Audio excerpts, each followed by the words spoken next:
Beloved brother Amir is sick with a very high temperature and fever, and hasn't been to the mosque for a couple of days. So inshallah we're going to go visit him. So I'll make dua for him.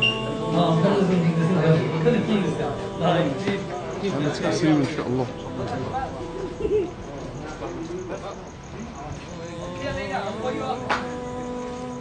Brother, you want to come with us?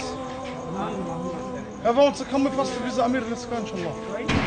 Okay, we just got to Brother Amir's house, and as we know, one of the hadith of the Prophet ﷺ, one of the rights to another Muslim is to visit him when he's sick. So that's what we're going to be doing inshallah. So let's go see the brother, and may Allah Azza wa Jalla give him shifa inshallah.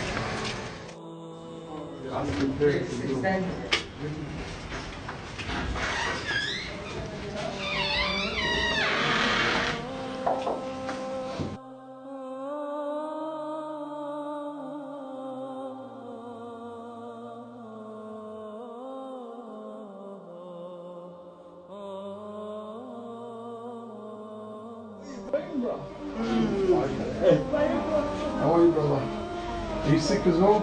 Amir, assalamualaikum. Tahur inshallah. You alright? What's wrong? Fever? Everyone in the mosque misses you, man. You alright? Hello? Yes, brother. His virus on me. You copped it off him? Inshallah. Yes, I go.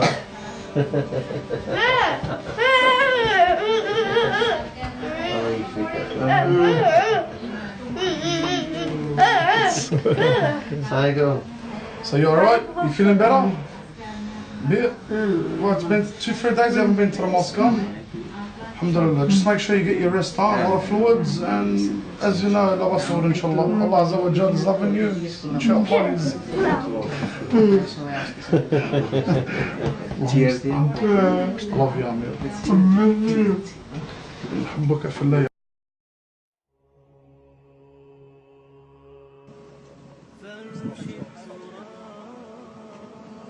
بسم الله الرحمن الرحيم. السلام عليكم ورحمة الله وبركاته. Brothers, it is of the Sunnah of Muhammad sallallahu alayhi wa sallam that when the grave is dug, we're preparing it for the deceased, is that he would remind the people of the Day of Judgment, and he would remind the people of their travels through this life until the next. So he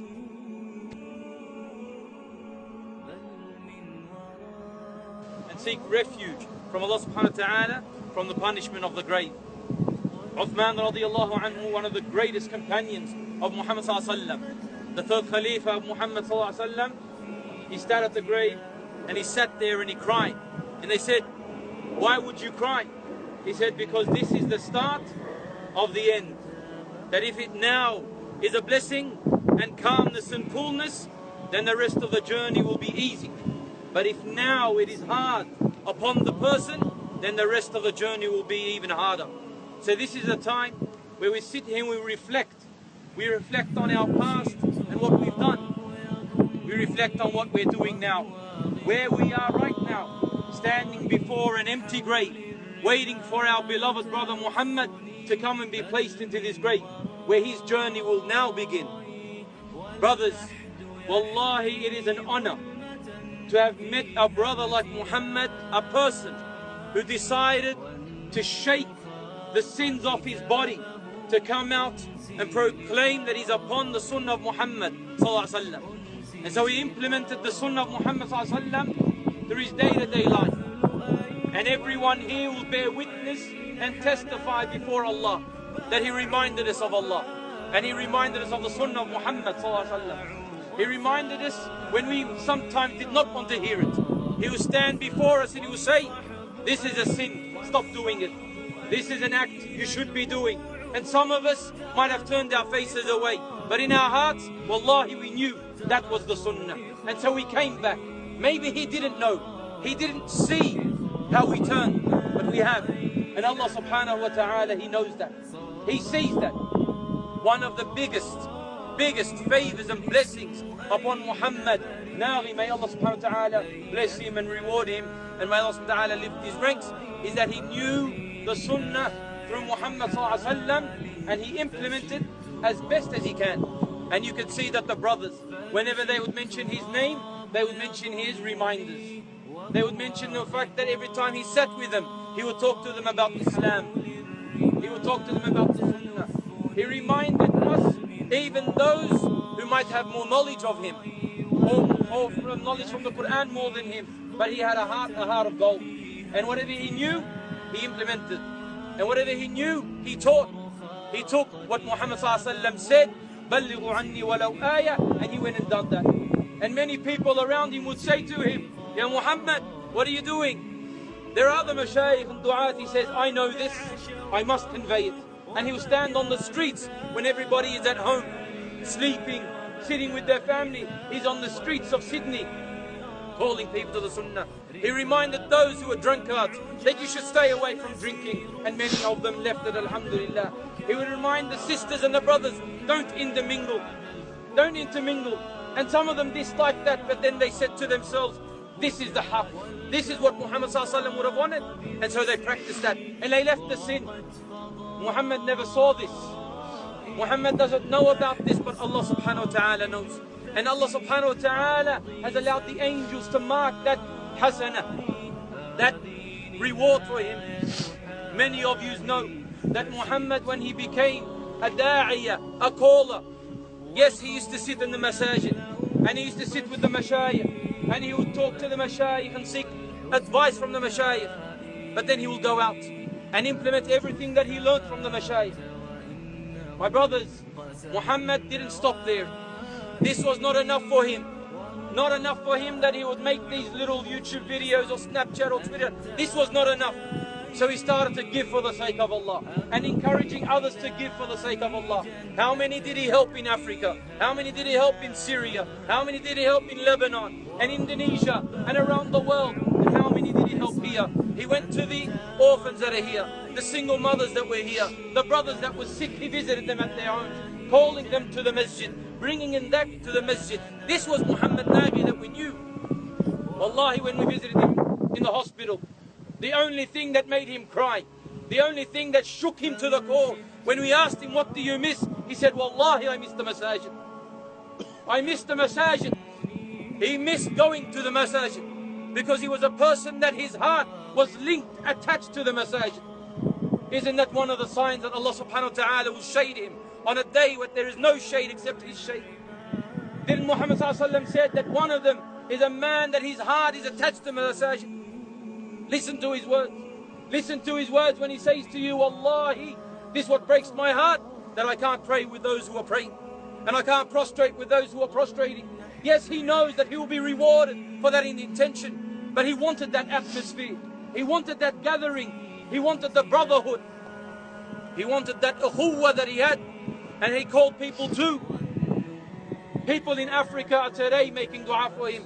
Children who are memorizing the Quran because of him, and his donations towards them are making dua that Allah subhanahu wa ta'ala has mercy upon him.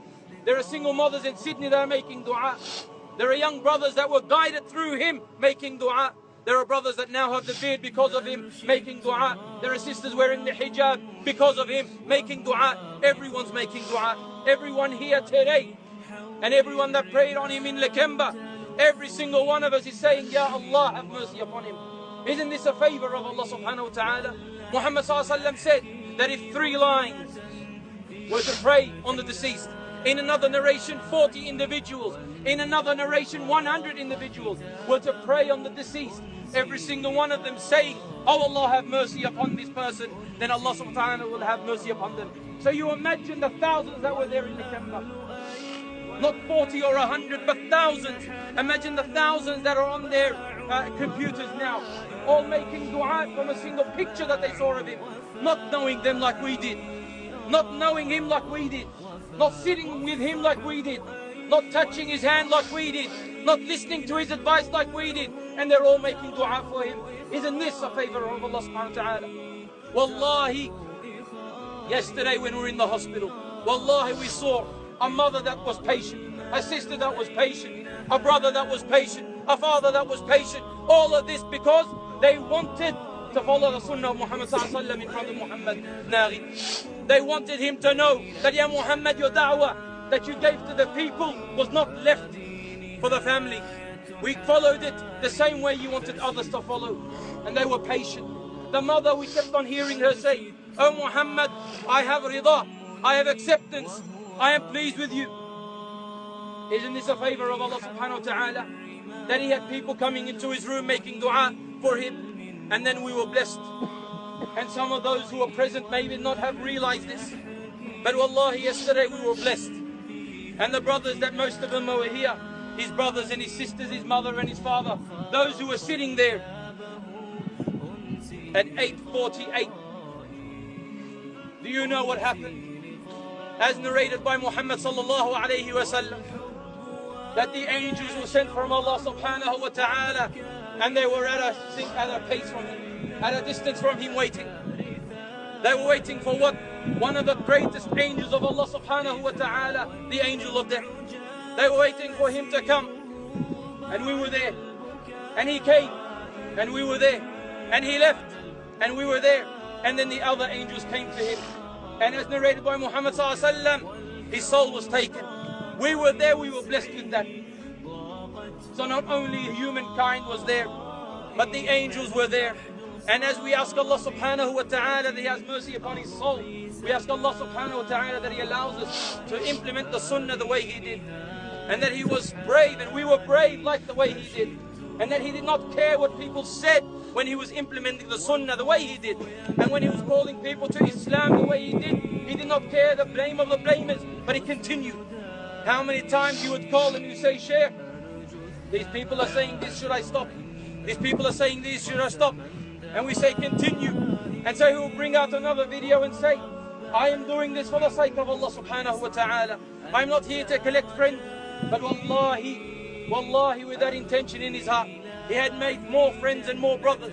He had more mates, more sisters around the world than he could ever imagine. This is where we all gather. And we ask Allah subhanahu wa ta'ala that he allows him to be steadfast when the angels will come. We only wish and we pray that Allah subhanahu wa ta'ala, the same way that 3 will come with him now, his family, his wealth and his deeds, they're all going to come here today. 2 will return home. His family and his wealth will return home.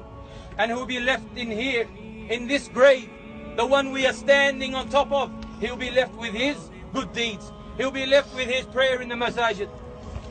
He'll be left with implementing the sunnah. He'll be here left with the Quran. He'll be here left with his birr al-walidain, with his obedience to his parents. He'll be here with his brotherhood. He'll be here with the sadaqah that he made. He'll be here with a charity. He'll be here with the teaching of those in Africa. He'll be here with the feeding of those in Syria. He'll be here with the feeding of those in Gambia. He'll be here. And we ask Allah subhanahu wa ta'ala that those great deeds that he has, when they come in the form of a beautiful looking man, and he will sit beside him, and Mohammed Nagi will say to him, "Who are you? You come with glad tidings. Your face is a face of light. Your face is a face of goodness." And that man will say, "I am your good deeds." We only wish that to happen. And when that happens, the angels will come and they say, "Oh Muhammad, who is your Lord?" And he will say, "My Lord is Allah." "Who is your Prophet?" "My Prophet is Muhammad." "What is your religion?" "The religion of Islam." And he will be asked of him, "How did you know this?" He will be saying to them, "I read the Quran and I believed in it and I followed it."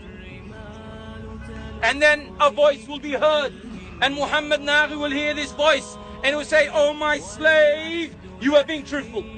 And then a window will be opened up to Jannah, where he will smell from its fragrance, and he will see from its beauty, and he will say, he will not say that he wants to be with us. He will not say that he wants to come to this dunya. He doesn't want to sit with the sinners. He doesn't want to sit with the fitna.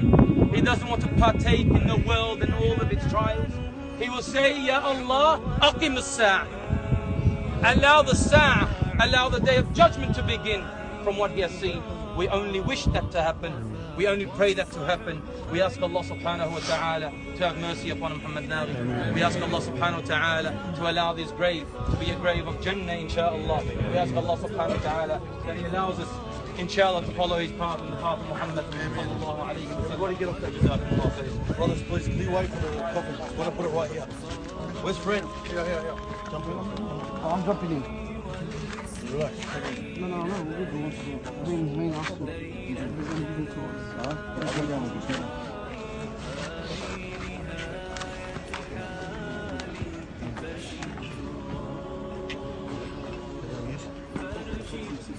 Use a ladder, use a ladder. Excuse me. Turn around, put the head that way.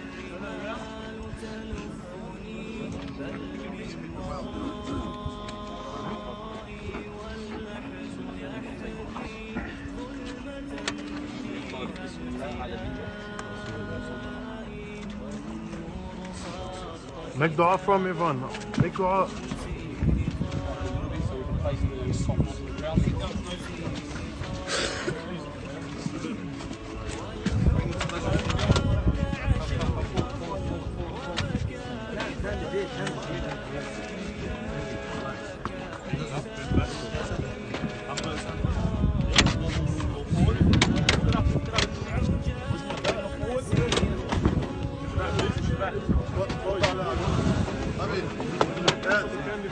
Take the ladder, put it again, put it behind you. Take the ladder. Take the cover off and the legs first. Follow his lifting, pull the coffin out. Don't let him go till we go. Boys, you put over your head, take it back. Gentle, gentle, gentle. Nice and easy. No one get it over.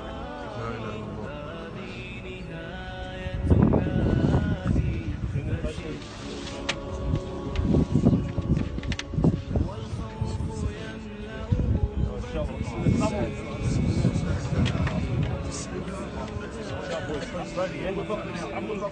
Move the coffin back. Move the coffin. Lift the coffin. Pull it up towards you guys. You need help, you need help. Pull it out that way.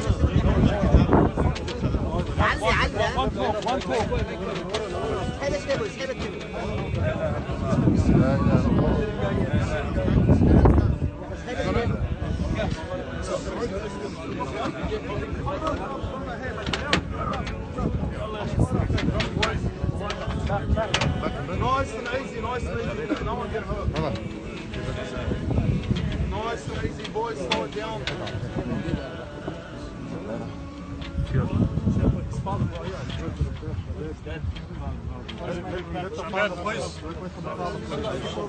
Please.